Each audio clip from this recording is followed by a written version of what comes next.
पंजाब हुकूमत ने एक ऐसा कानून बनाया है और इस कानून का मकसद ये है कि अगर आपकी ज़मीन पर कब्ज़ा है तो वो वागज़ा कैसे करवाया जाए। मैं अली रामे हूँ और आज की स्टोरी में हम आपको बताएंगे कि अगर आपकी ज़मीन पर कब्ज़ा हो चुका है तो उस पर वागज़ा करवाने के लिए जो पंजाब हुकूमत एक नया कानून ला रही है उस पर कैसे आप दरख्वास्त दे सकेंगे। तो इस कानून के मकसद और नफाज के हवाले से आज तमाम तफसीलात इस वीडियो में होंगी। तो सबसे पहले बात कर लेते हैं कि ये कानून है क्या।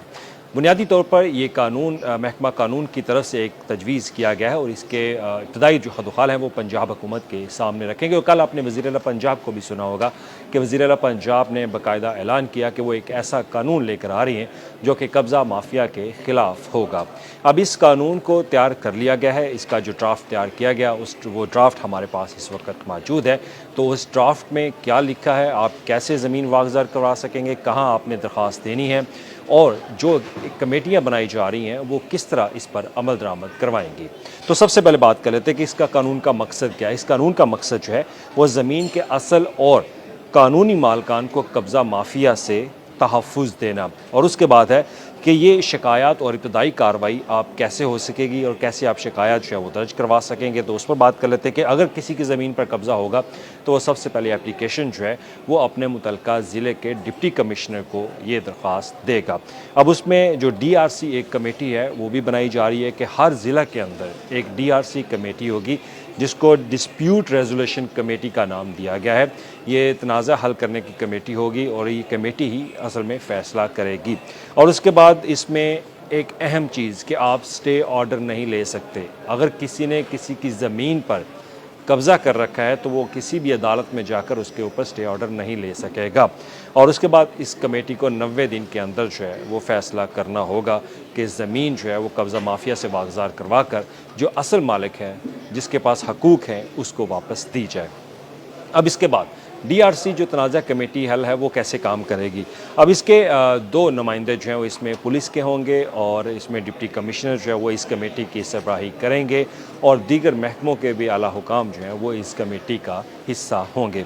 और इस कानून में लिखा गया है कि इस कमेटी का मकसद ये है कि जब आप एप्लीकेशन फ़ाइल करेंगे तो ये आपके तमाम तर रिकॉर्ड को चेक करेगी और इसके बाद अगर ये कमेटी कोई फ़ैसला नहीं कर पाती तो इसका मामला जो है वो ट्रिब्यूनल को दिया जाएगा। तो हर डिस्ट्रिक्ट के अंदर एक ट्रिब्यूनल जो है वो डिस्ट्रिक्ट ट्रिब्यूनल वो भी कायम किया जाएगा जो कि फ़ौरी तौर पर फ़ैसला देने का अख्तियार इस ट्रिब्यूनल के पास होगा। अब इस ट्रिब्यूनल के पास जो अख्तियारात हैं वो दिए गए हैं कि इस ट्रिब्यूनल के पास जो जजेज़ होंगे उनको मुकम्मल सेशन कोर्ट के जज के बराबर जो है वो अख्तियारात होंगे और वो भी 90 दिन के अंदर उनके लिए फ़ैसला करना लाजमी होगा। और उसके बाद जो है जैसे मैंने आपको पहले बताया कि ये जो ट्रिब्यूनल है वो कैसे काम करेंगे। तो ट्रिब्यूनल के पास जो है वो दोबारा फिर इसमें लिखा है कि सिविल और सेशन कोर्ट जैसे अख्तियारात होंगे और जो कि कब्ज़ा करने वाले पर ख़ास तौर पर एक ऐसा बर्डन जो है वो डालने का भी उनका अख्तियार होगा कि अगर कोई कब्ज़ा माफिया किसी ज़मीन पर कब्ज़ा करके बैठा हुआ है तो उसके ऊपर कानून के मुताबिक वो उसकी तमाम तर चार्जेस जो हैं वो पेनल्टीज़ वो डाल सकते हैं। तो ट्रिब्यूनल जो है वो अपनी कार्रवाई ख़ुद तय कर सकता है लेकिन इंसाफ और मुनसिफाना समात के असूलों के ख़िलाफ़ जो है वो नहीं होना चाहिए। अब ट्रायल की कार्रवाई जो है ट्रायल की कार्रवाई जो है वो CRPCC के तहत जो है वो की जाएगी और इसमें सिविल और फ़ौजदारी कार्रवाई जो है वो तरतीब देने के अख्तियारात जो है वो होंगे और इस पर ट्रिब्यूनल जो है वो ही तय करेगा।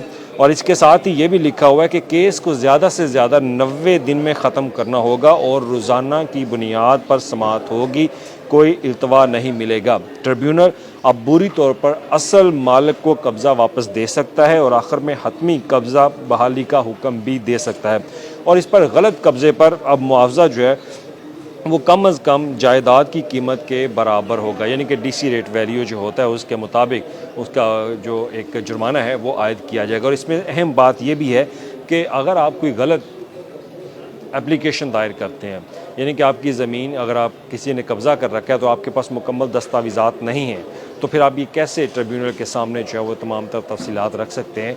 तो लिहाजा अगर आपने कोई गलत एप्लीकेशन भी दायर की तो आपके ऊपर ट्रिब्यूनल जो है वो सज़ा और जुर्माना करने का हक़ रखता है। ये भी इस कानून में लिखा हुआ है। अब इस कानून में सज़ाएँ और अपील के हवाले से क्या है कि कम अज़ कम अगर किसी ने ज़मीन पर कब्ज़ा कर रखा है तो उसके लिए सज़ा जो है वो कम अज़ कम 5 साल और ज़्यादा से ज़्यादा 10 साल कैद होगी और जुर्माना जो है वो डीसी रेट वैल्यू के मुताबिक होगा, जिसका 25% उस कब्ज़ा माफिया ग्रुप को या जिसने कब्ज़ा कर रखा है वो अदा करेगा जब उसको जुर्माना किया जाएगा। तो ज़ेरे केस में जो ज़मीन जो है, अगर केस ज़ेरे समाअत है तो कोई भी शख्स अपनी ये ज़मीन जो है वो बेच नहीं सकता। ये बात इम्पोर्टेंट है। और हर ट्रिब्यूनल के लिए एक पब्लिक प्रोसिक्यूटर जो है वो भी मुकर्रर होगा, और अपील सिर्फ जो है वो हाई कोर्ट के 2 रुकनी बेंच में हो सकेगी। यानी कि अगर आपकी ज़मीन पर किसी ने कब्ज़ा कर रखा है और वो कब्ज़ा माफिया या वो अब एक उसके पास भी कुछ राइट्स होंगे या कुछ दस्तावेज़ात होंगे, तो वो अगर किसी कोर्ट में जाने का हक़ रखता है तो वो लाहौर हाई कोर्ट के पास जो है वो जाएगा, लेकिन वहाँ पे 2 रुकनी बेंच जो है वो उसकी समाअत जो है वो कर सकेगा। अब इसमें ख़ास तौर पर अगर देखा जाए तो 2 और मुख्तलिफ़ चीज़ें जो हैं वो भी आती हैं कि कुछ चीज़ें इसमें बाकायदा तौर पर कानून के अंदर जो है वो वाज़ह नहीं है। जो वाज़ह नहीं है वो मैं आपको बता देता हूँ कि इसमें लिखा गया कि इमूवेबल प्रॉपर्टी, इसमें इमूवेबल प्रॉपर्टी का तो लिखा गया, लेकिन ये नहीं बताया गया कि इसमें ज़रई ज़मीन भी शामिल होगी, कमर्शियल और सरकारी जो हाउसिंग सोसाइटीज़ हैं क्या वो भी इसमें शामिल होंगी। तो इन चीज़ों का जिक्र इसमें नहीं किया गया। हमारे यहाँ पंजाब में सबसे जो ज़्यादा मसला होता है कब्ज़ा माफिया के हवाले से या ज़मीनों पर कब्ज़े के हवाले से, तो हमारे फैमिली डिस्प्यूट होते हैं। उसके बारे में इस कानून के अंदर कोई चीज़ वाज़ह नहीं की गई कि आया इस कानून के तहत अगर ख़ानदानी जो प्रॉपर्टी का मसाइल चल रहे होते हैं क्या उस पर भी इस पर कानून जो है वो ये बात करेगा या कानून सज़ा देगा या ज़मीन वागज़ात करवा के देगा। तो ये ख़ास तौर पर ये 2 चीज़ें हैं, इस पर इस कानून के अंदर जो है वो वाज़ह नहीं किया गया।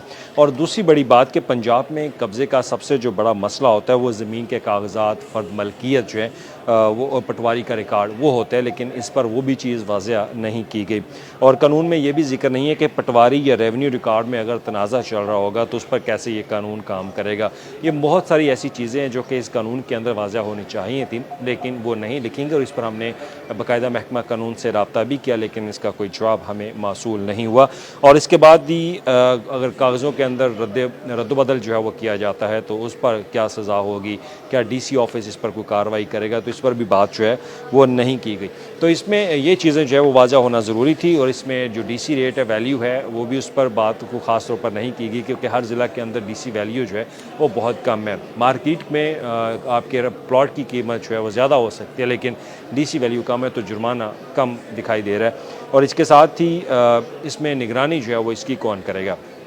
अब वज़ीर आला पंजाब ने अनाउंस किया कि ये कानून जो है वो कब्ज़ा माफिया के ख़िलाफ़ है, लेकिन इस पर निगरानी कौन करेगा ये चीज़ जो है वो वाज़ह नहीं की गई। लेकिन हर ज़िले के अंदर एक डीसी है जो इसकी सरबराही करेगा।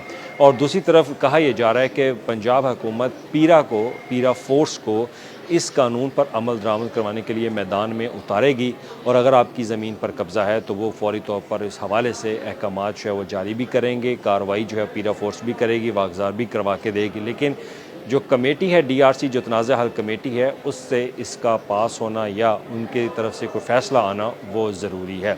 लेकिन अब देखना ये कि पंजाब हुकूमत इस कानून पर कितना अमल दरामद करवाती है ये तो वक्त ही बताएगा। अगर आपको राय देना चाहते हो वो अपनी कमेंट्स में ज़रूर बताइएगा इस कानून के हवाले से। शुक्रिया।